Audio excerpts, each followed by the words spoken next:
Sir, मैं आज आपसे विनंती करूंगा कि सरकार आगे आए, स्टेटमेंट दिए कि जो इस्तीफा हम पूछ रहे हैं, एजुकेशन मिनिस्टर इस्तीफा देना चाहिए।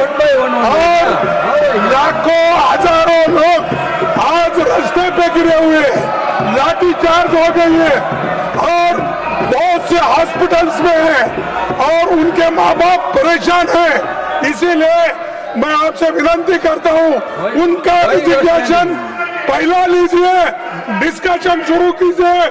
हम तैयार हैं डिस्कशन के लिए।